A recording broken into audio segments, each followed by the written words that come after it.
কার পরিবর্তন কখন হবে, কার কথাই বদলাবে, কখন বদলাবে কেউ জানে না। জানে কে? ফুজাইল ইবনে ইয়াজ বড় ডাকাত সর্দার ছিলেন। তো গভীর রাতে উনি ডাকাতি করতে গেছেন।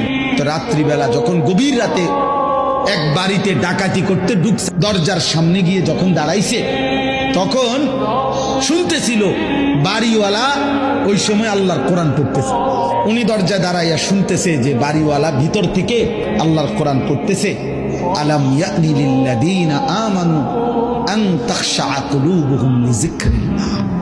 এই এক আয়াত ওনার কলিজা ছিদ্র করে ফেলছে। উনি পিছন দিকে ফিরে এসে আর চিৎকার করে দুই হাত তুলে বলছে, আয় রব, আয় মাওলা, সময় হলো, হয়েছে সময়, আমি আর এই নাফরমানির জিন্দেগি করব না, দিলাম ছাইরা। তখন তিনি ওই সময় রাত্রে তো আল্লাহর কাছে এক ফোঁটা চোখের পানি ফেলতে ওনার মন চাইছে, তওবা করবে, মাফ চাইবে, আজকে গুনাহ ছেড়ে দিবে।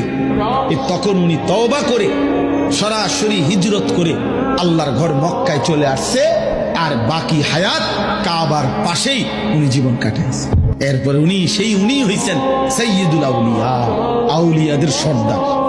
তাহলে বললাম আর কি, যে কোনো কথা, কোনো এক আচরণ, কোনো এক শব্দ অনেক সময় চেঞ্জ করে ফেলে, জীবন তুলপার করে ফেলে, জীবন পরিবর্তন করে ফেলে।